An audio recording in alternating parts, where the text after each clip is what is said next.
te levou a cursar medicina?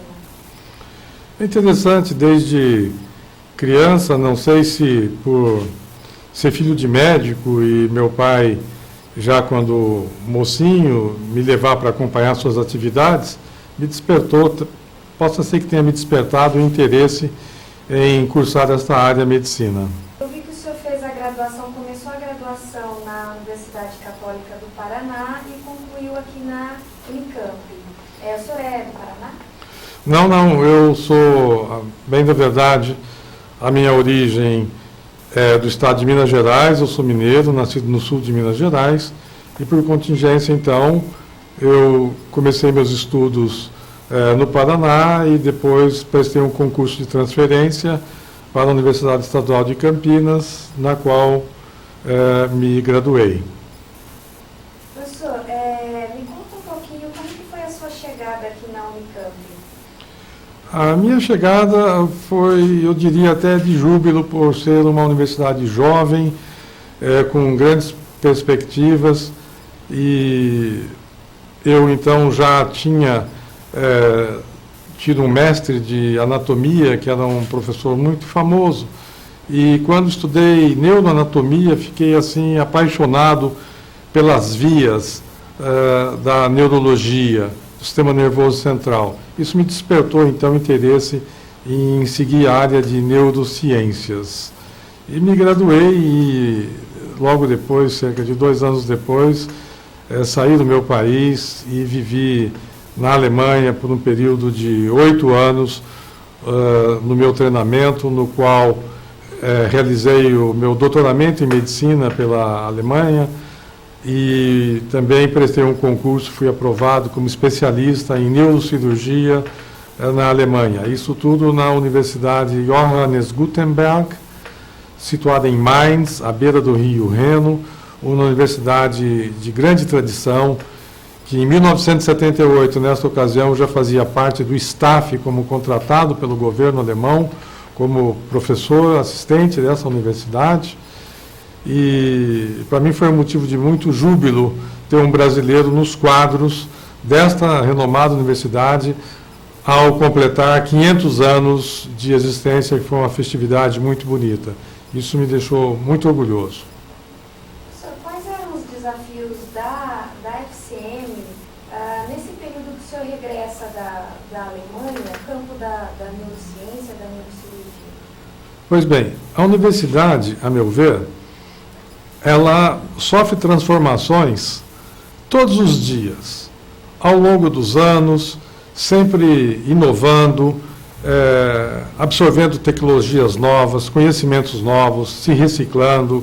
Esse é o papel principal da universidade. Quando eu retornei ao Brasil e à Unicamp, eu tinha então uma formação, eu diria, uma formação bastante consistente, uma formação bastante sólida, porque os meus últimos 2 anos, pela minha capacidade, digamos assim, de trabalho, eu fui o assistente privado do meu chefe nessa instituição renomada, os últimos 2 anos. Tive um conhecimento muito grande, pude me aprimorar, pude operar muito, e eu estava então preparado para introduzir aqui no nosso meio a cirurgia de base do crânio, que nasceu nesta universidade, o primeiro presidente da Sociedade Internacional de Cirurgia de Base de Crânio foi meu amado chefe, professor Kurt Schurman, do qual me tornei amigo no passar dos anos, assim como a cirurgia de nervos periféricos, transplante de nervos periféricos e a microcirurgia neurovascular. De forma que, então, a minha área de atuação era a microneurocirurgia. Então, era a cirurgia realizada às custas de uma ferramenta que era o microscópio. Foi, então, essas 3 áreas que me apaixonaram e eu pude, então, implementar e trazer esses conhecimentos à nossa universidade naquela época. O senhor falou uma coisa bastante interessante em relação à microcirurgia. E aí eu gostaria que o senhor me falasse a respeito do papel da tecnologia nesse campo específico, né? Nós aprendemos, tivemos esta oportunidade de aprender que na área de neurociências, o grande gol, a grande importância é a aceitação da multidisciplinaridade. Significa que nós precisamos da ajuda de outros colegas. Por exemplo, a otorrinolaringologia, a oftalmologia, os cirurgiões de cabeça e pescoço e o neurocirurgião. Essas 4 entidades, elas vão trabalhar naquilo que nós chamamos a nossa cabeça, a nossa face, o nosso crânio, a nossa cavidade orbitária e assim por diante. E como eu posso exemplificar, quando nós trouxemos essa área aqui para a nossa universidade, e diga-se de passagem que nós fomos ter microscópio na Unicamp a partir de 1985, foi o primeiro microscópio da marca Zeiss que veio para essa universidade. E depois nós fomos saber que esses aparelhos já haviam sido comprados anteriormente na Alemanha, no ano de 1976, quando eu estava na Alemanha. Então, na ocasião, eu trabalhava fazia o meu treinamento com o microscópio Zeiss, que era o OPMI 6. E esse aparelho, depois de muitos anos, em 1985, praticamente 9 anos depois, foi o primeiro aparelho que eu usei aqui na Unicamp. E já na minha instituição, nós já tínhamos outros modelos novos que vão surgindo. Mas com este mesmo aparelho, nós sofremos aí uma situação de bastante angústia, porque logo no nosso início, na base do crânio, nós tivemos um caso, que foi um caso muito marcante, uma senhora gravídica de 7 meses e meio, que apresentava um tumor na base do crânio, um tumor denominado tumor glômico da jugular e do lado esquerdo, e ela tinha clinicamente uma síndrome dos pares incompleta de Garçan, que se chama, dos nervos cranianos daquele lado, e gravídica. Nós então optamos, com a ajuda dos nossos colegas da otorrinolaringologia, da ginecologia, da clínica médica, porque além disso ela tinha hipertensão maligna decorrente desse tipo de tumor. Nós então maturamos a criança veio ao mundo através de uma cesárea e 2 semanas após ela foi submetida a uma cirurgia de 13 horas. Nós conseguimos retirar todo o tumor dessa paciente, não deixamos nenhuma sequela, nenhuma iatrogenicidade em relação aos seus nervos cranianos, e a nossa grande surpresa foi que depois de praticamente 3 anos dessa cirurgia, ela nos brindou com uma fotografia ao lado do seu filho. Isso foi muito gratificante. Esse caso, então, nós, a Unicamp, nós publicamos esse caso, porque foi o único caso no mundo de uma paciente com tumor secretante, que é uma variabilidade desse tipo de tumor, e uma paciente gravídica.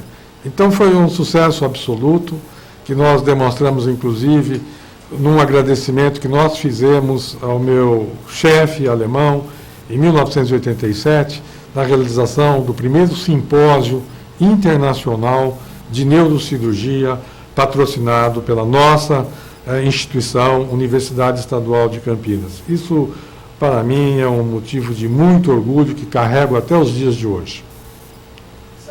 Acredito que o senhor tenha acompanhado toda essa transição tecnológica e essa revolução dos diagnósticos por imagem, né? O senhor pode me dizer, assim, em termos de mudança, de evolução, de técnica de cirurgia, que esses equipamentos possibilitaram? Muito bem. A neurologia, como ciência, de uma maneira geral, tem evoluído muito, e principalmente no tocante à funcionabilidade, neurocirurgia funcional, a neurobiologia molecular, a citobiologia, a citogenética, a engenharia genética. À luz desses conhecimentos, a bem da verdade, os neurocirurgiões até poderiam, no dia de hoje, tecer alguma crítica ao que eu vou dizer, pelo seguinte, porque nós, como neurocirurgiões, nós estamos, assim, cada vez menos atuantes na agressividade. Por exemplo, o que nós introduzimos aqui, uma das áreas, eu falei em 3, cirurgia, microneurocirurgia vascular, microneurocirurgia de base do crânio e microneurocirurgia de nervos periféricos. Hoje em dia, uma grande quantidade dos aneurismas que faz parte deste capítulo de cirurgia vascular é feito através de técnicas de embolização dessa malformação, de forma que a gente fica muito surpreso e agradecido até com a evolução e com os divisores de água que vão surgindo no decorrer da nossa vida. Professor, o senhor pode me dizer, em relação ao acesso da população ao que tem de mais de ponta no atendimento às neurocirurgias, esse acesso é facilitado? Eu não diria que o acesso seja facilitado pela tecnologia. Eu diria que o acesso é facilitado pela resolução. Eu fui, durante a minha vida acadêmica, muito crítico, mas no bom sentido, naquilo que nós chamamos de números cabalísticos ou de atendimentos. Eu transfiro a isso por resolutividade. Evidentemente, as universidades brasileiras, e no caso aqui a Unicamp, ela não pode ter o ônus de ser a patrona de todas as enfermidades, de poder acolher todos os seus pacientes, mas ela tem sim a obrigatoriedade de resolver os casos que chegam na instituição para que dê possibilidade a novos casos.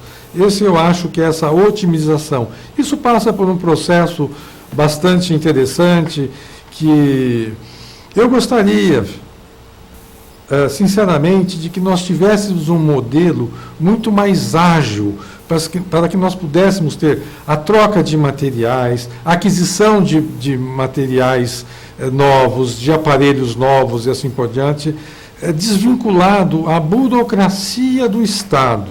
Então, isso sempre me incomodou, porque eu sofri com isso, de forma que eu via no meu passado um país que a minha universidade também era pública, mas tinha uma movimentação, uma liberdade muito grande. Então isso é triste, eu vejo isso como uma tristeza muito grande, esse travamento através dos canais burocráticos. Isso, para mim, é um frustrante, eu diria.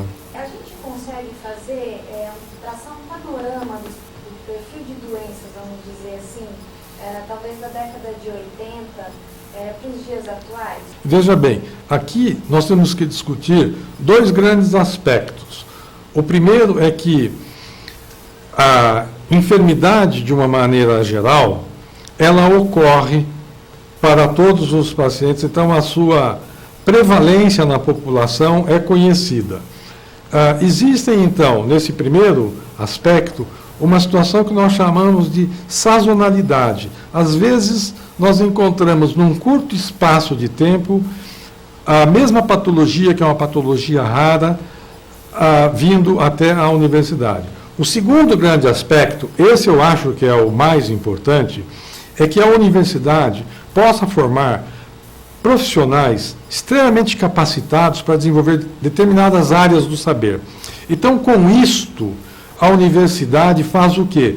Ela começa a se desenvolver. Não é o profissional que está se desenvolvendo, são os prestadores de serviço, ou a prestação de serviço que a universidade faz à comunidade. Então, o que ocorre? A cidade, o nosso Estado, tem o conhecimento de que aquela universidade, no caso, a Universidade Estadual de Campinas, ela está tendo muito conhecimento, está gerando novos conhecimentos, aprimorando esses conhecimentos e oferecendo uma resolutividade dos problemas para a população. Nisso eu quero chamar a atenção e mostrar para vocês que, após a Segunda Guerra Mundial, nos anos 50, a Alemanha, eu falo na Alemanha porque eu vivi 8 anos na Alemanha. Isso foi muito impactante na minha formação. nos meus conhecimentos e na minha postura até político-social. Não é? O que ocorre? Na Alemanha, em 1950, eles perceberam que a medicina tinha que ser fragmentada, porque a medicina evolui muito. Então, as áreas começaram a se tornar independentes. Um complexo hospitalar tinha áreas específicas, físicas, da neurologia, da neurocirurgia, da dermatologia, da oftalmologia, da cirurgia, urologia e assim por diante. Veja bem, aqui eu faço uma colocação que naquela época, neurologia era uma área independente da neurocirurgia, mas nós não estamos dizendo que nós somos independentes, nós fazemos parte da grande ciência, neurociências, mas nós não podemos caminhar aglutinados na área de saber, nós temos que evoluir.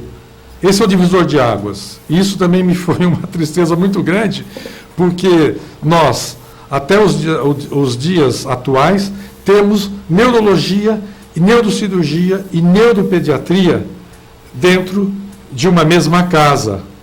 Quando, há 40 anos atrás, 39 anos atrás, eu já vivia dissociado fisicamente, mas irmanado culturalmente e espiritualmente, sem divergências, mas a que a gente pudesse crescer. Então, essa é uma colocação que eu faço no bom sentido, né? A gente andaria mais rápido. Quais são os desafios impostos para o seu campo de atuação, levando em conta o aumento da expectativa de vida da população? Eu acho isso muito bom, muito favorável, porque a vida é gratificante. Viver é uma dávida. Nós vivemos todos os dias. Eu agradeço.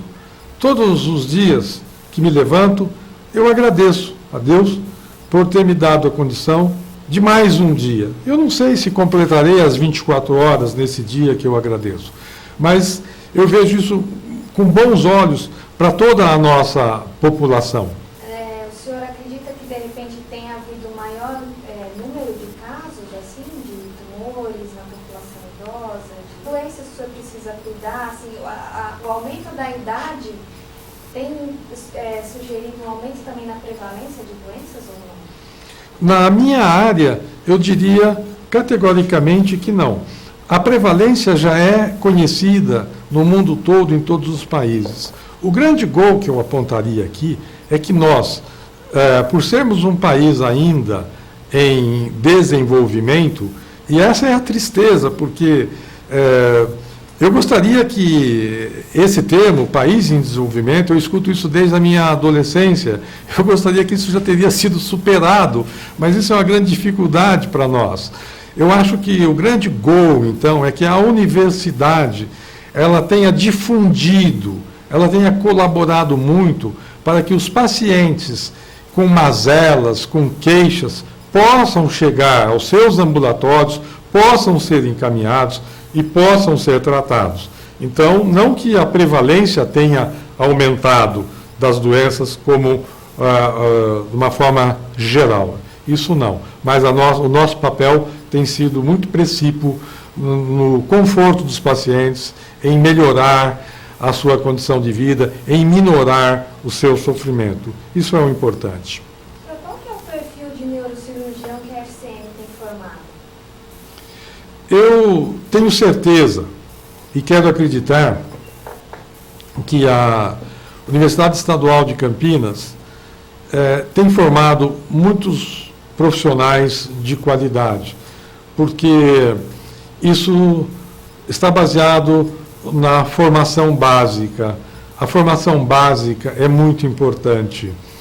E dentro das nossas condições, evidentemente, nós não podemos nos comparar com grandes centros, como eu falei, no primeiro mundo. Mas a consciência dos nossos profissionais, o empenho dos nossos profissionais, as condições que a Unicamp oferece, dentro das condições que o nosso país permite, ela desponta como diferencial no Brasil. Disto eu tenho certeza e sempre me orgulhei de ter tido a oportunidade de fazer quadro dessa instituição que me deixa um orgulho enorme. Professor, como o senhor se descreve profissionalmente? Olha, É difícil você advogar em causa própria, mas, revendo os anais, as suas publicações, os seus casos tratados, eu tenho a consciência e tenho demonstração disso pelos arquivos, de que realmente eu fui privilegiado. Fui privilegiado por duas situações. A primeira, de estar atuando numa das universidades de ponta do meu país. E segundo, por Deus ter me dado a oportunidade, através das minhas mãos e dos meus conhecimentos, de poder fazer bem aquele que nos procurava. Em termos de resultados, eu tive muitos bons, eu diria excelentes resultados. Isso me conforta, isso é o que me dá a luz e a alimentação espiritual para que eu consiga viver na terceira idade, relembrando do meu passado, das boas coisas do meu passado. E esta foi uma delas em qualidade e em quantidade de alegria. Senhor, como médico, qual é o momento da sua carreira que o senhor se depara e se sente satisfeito? Então, aqui também a gente tem dois aspectos. O primeiro é a desenvoltura sua na área, o seu trabalho sendo oferecido, os seus resultados sendo conquistados. Isso é muito bom. E o segundo é que aí também vem um novo conhecimento, porque da minha origem, da minha formação, aos 65 anos de idade, o profissional teria que se aposentar pela compulsória. E então ele, muito ativo, esse profissional, lhe era dado o direito de um recurso, de pedir ao governo mais 2 anos de atividade. E nesse período já havia a transição de escolha do novo sucessor. Isso me marcou muito, porque eu falei, qual é a época que eu devo sair de cena, abandonar? Então eu me preparei para que eu pudesse também me aposentar aqui nessa instituição com esta idade, que eu já pudesse entrar com o meu pedido de aposentadoria, para que eu saísse numa situação que eu estava bem fisicamente, que eu estava produzindo satisfatoriamente bem, e que eu desse espaço aos novos colegas, e que não que eu ficasse esperando a compulsória para que eu fosse colocado, entendeu, à margem do trabalho, como um indivíduo convidado a se retirar do palco. Então eu, como aprendi na Alemanha, eu resolvi me retirar do palco sem convite prévio. Quais são os desafios futuros desses atores aí que vão subir ao palco agora no seu lugar? Eu acho que os atores que já subiram e que estão subindo a este palco, eles são atores jovens, atores fadados à energia interna do trabalho. Eu digo isso porque eu passei por isso quando mais jovem ou quando jovem. E tenho certeza que todo jovem bem informado está imbuído desse espírito de luta, desse espírito de garra, desse espírito de conquista, desse espírito de promover para a sociedade condições melhores. Então, eu os apoio plenamente. Todos nós temos a nossa vez e a nossa luz própria. A minha vez já foi, agora é a vez dos próximos. O senhor gostaria de falar mais alguma coisa, de repente, que a gente não abordou aqui? Não, eu sou muito agradecido a todos, sou muito agradecido a todos da nossa instituição, a Faculdade de Ciências Médicas em especial, que foi a casa que me abrigou e na qual eu passei aqui praticamente todo o período profícuo e de atividade profissional na minha vida. Eu só posso agradecer e tenho certeza que a minha contribuição foi efetiva e é um orgulho muito grande ter feito parte deste quadro na Faculdade de Ciências Médicas de uma universidade que eu tenho um carinho muito especial, que é a nossa querida Unicamp.